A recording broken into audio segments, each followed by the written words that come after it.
Hello.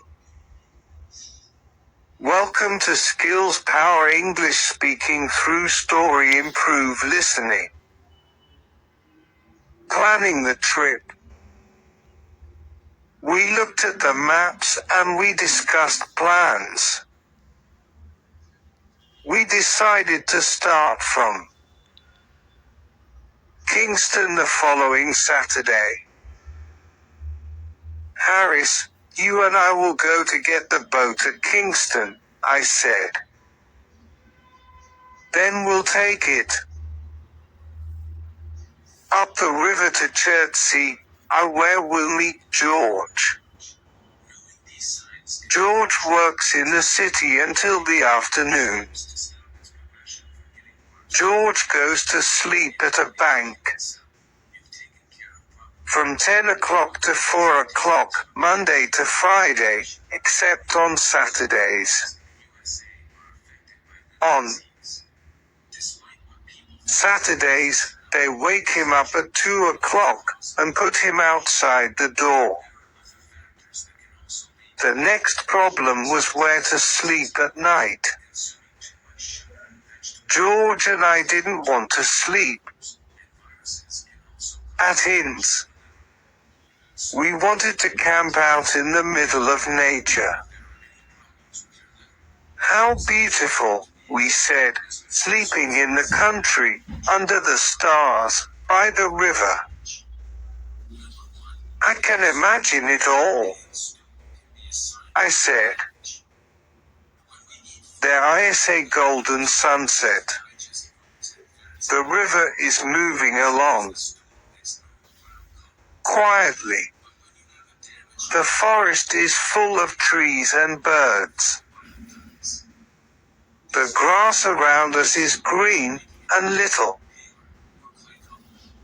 Flowers grow here and there. Soon it is dark. We row our boat into a quiet corner on the river. We put up our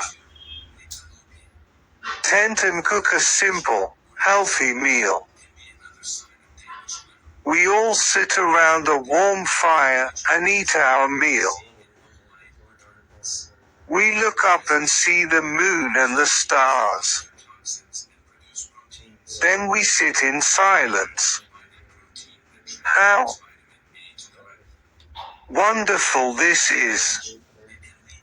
We go to bed, and then we dream under the stars. We dream that the world is young again. As we all sat there dreaming, Harris said, "What happens if it rains?" There is nothing poetic about Harris. He is not romantic at all. If Harris ever has tears in his eyes, he is eating raw onions. If you stand by the sea with Harris and say, listen to the sounds of the sea. Can you hear spirits singing sad songs, the songs of those who died in these waters? He will take you by the arm and say, I understand. My friend, you're not feeling well. Now, come with me. I know a place around the corner here, where you can get some good whiskey. You'll feel better soon. Harris always knows where you can find a good whiskey. Harris was right about camping out when it rains. It's not nice at all. Just imagine, it is evening. You are all wet. There is water in the boat and all your things are wet. You find a place on the river bank. You get out of the boat and pull out the tent. Now two of you try to put it up. The tent is wet and very heavy. It is raining hard. The wind is blowing. The wet tent flies about. It falls on your head and makes you angry. It is difficult to put up a tent in good weather. It is impossible to do so in wet weather. The other man is of no help at all. He is a complete fool. The wind continues to blow and the rain continues to fall. You look at the other man and say, "What are you doing with your side of the tent?" "What are you doing?" he answers. "Don't pull on your side," you shout. "I didn't pull." "You pulled," he shouts. "You're doing everything wrong," you shout. "What?" he shouts, "I can't hear you. You don't know how to put up a tent."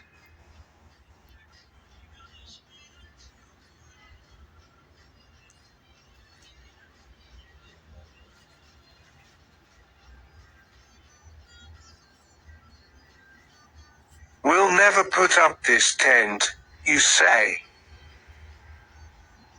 At this point, the third man has pulled the boat out of the water. He is completely wet. He wants to know why the tent isn't up yet. Everyone is wet and angry. Harris was right. Camping out in rainy weather is not a good idea. We decided to camp out in good weather and sleep at an inn or a hotel in bad weather. Montmorency agreed with this decision. He likes inns and hotels. Montmorency doesn't like the quiet life. He prefers noise and confusion. He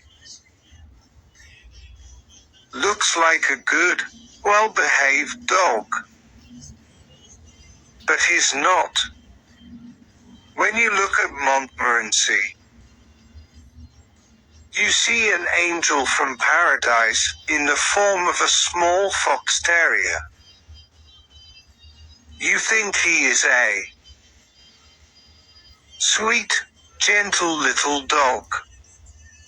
When old ladies and gentlemen look at him, tears come to their eyes. When he killed 12 chickens, and I paid for them, I changed my opinion of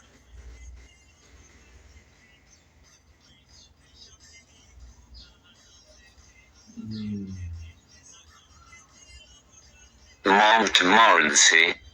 In 1 year, he had 114 street fights with other dogs. An angry woman brought me a dead cat and called me a murderer. Montmorency loves to join the worst dogs. He then takes them around town to fight other dogs. This is his idea of a happy life. Subscribe, turn on all notifications. Thank you.